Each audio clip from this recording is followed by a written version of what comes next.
you can act in strange ways. Yeah, of course. Of course. She deserves to let her hair down. She deserves to have some fun. But when is it let your hair down, have some fun, and then when is it dangerous?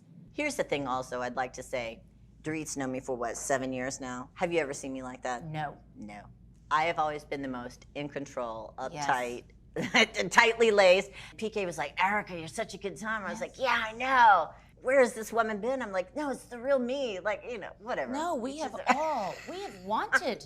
They've wanted to see this, and then they got a big dose. Yeah. And then they were like, okay, calm it down.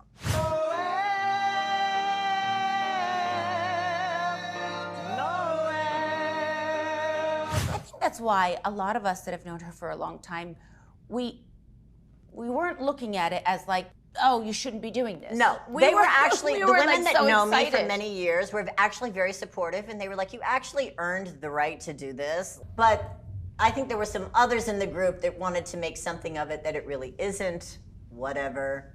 But I had a good time with my friends, so whatever. Moving on.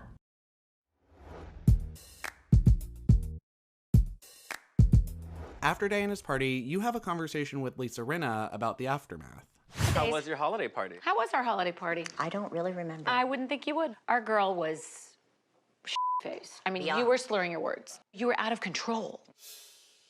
This is why Lisa and I are friends. She said, look, Erica, I'm gonna tell you something. One time is cute, meaning Mexico, she wasn't even there.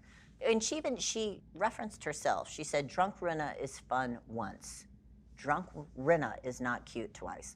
You need to pull yourself together. It's not good. I know you're in a lot of pain, which I really appreciated Lisa acknowledging. She goes, I know what you're doing, Erica. You're trying to cope, you're trying to self-medicate, you're trying to feel good, and I was, and I still am. I mean, no shame in my game. I still am. But she said, look, there is a point where this is not okay. And you're at that point where your reputation, which is already, hurt, gets hurt further, and you can't come back from this shit. So you have to stop. And she's right. I mean, no doubt.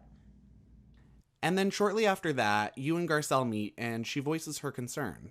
Last couple of times I saw you, you were a little tipsy. Oh, I wasn't tipsy. I was blacked out. Okay. I was starting off slow. No, but I appreciate you trying to, be gentle, but it wasn't. Course. It was blacked out. I thought we had a really great conversation. I was just like, it just seems like you're mixing. You got to figure out what that mix is.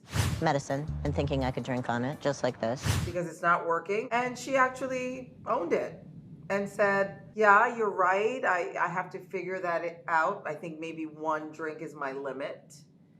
And what do you say to someone? I mean, she's a grown woman. She says this. I take it. It's her life, essentially. But I thought, okay, great.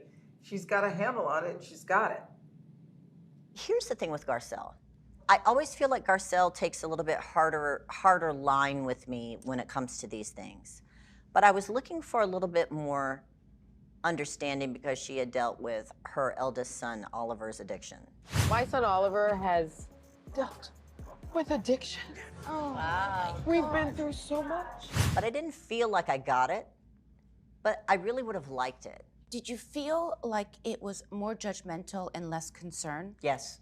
Everybody wants to have fun, and you, after last year, I Deserve get a it. little bit of fun. I do. Yeah, but it gets But away you don't from want me. to get to a point where we're all worried about you and it looks a little messy and sloppy. Well, and I think that it was also meant like, oh, does Erica have a problem? Is she, and it was like, no, Erica's in a crisis.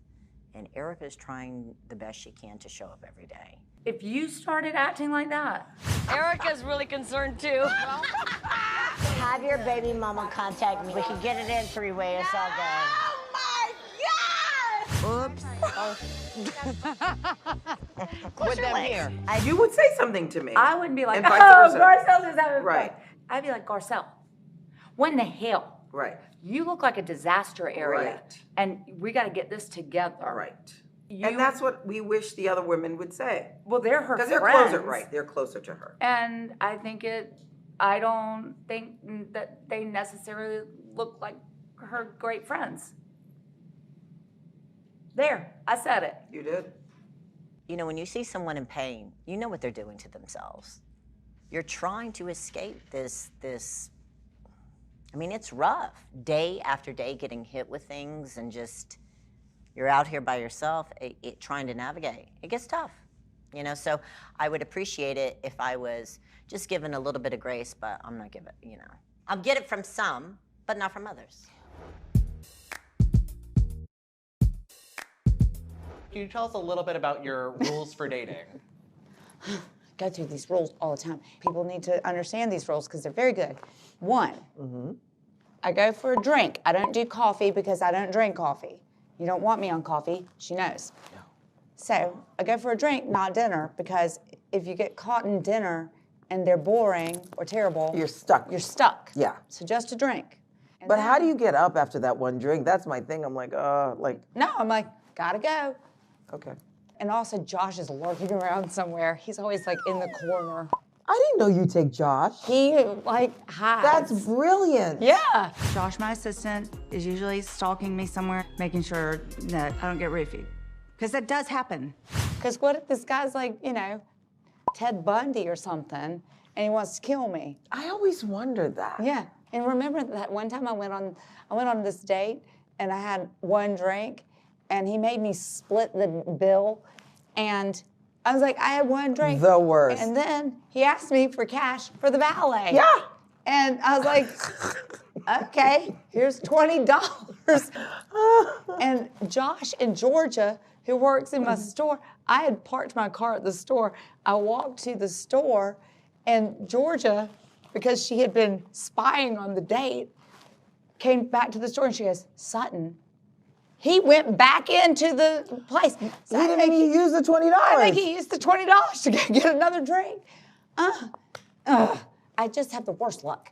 So, one drink maximum. Important follow-up though, was there a second date? With that guy? No way. No second date with the guy that needed $20 for the valet. And to split the bill of one drink. I mean, like, come Exactly. on, I guys. lost on that one. I lost Yeah, big that's time on that terrible. one. You know what else I do now, though? It's important to get their first and last name and birth date, because then I send it over to my business manager, and She does a forensic. I do. I get the forensic accountants involved for sure. I don't care how much money they have. No, she I doesn't. just want to make sure that they have not gone to jail for an important crime. On the first date? No, after the first date. Oh, okay. Like if I want to actually date this person. And it's good to get first, last name and look on social media too. Well, just make sure that they're for real, Well, like that's legit. what I mean.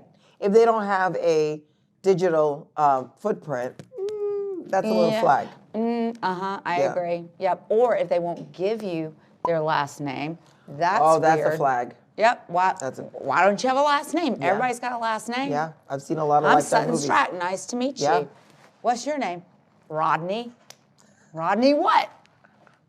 Have you gone out with somebody named Rodney? I would. Rodney's right.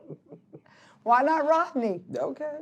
I'm right there with you. I do the same thing. Also ask what hometown they grew up in. That's a good key to find their online. Oh, that's good. See, we're learning stuff. Hometown. Hometown.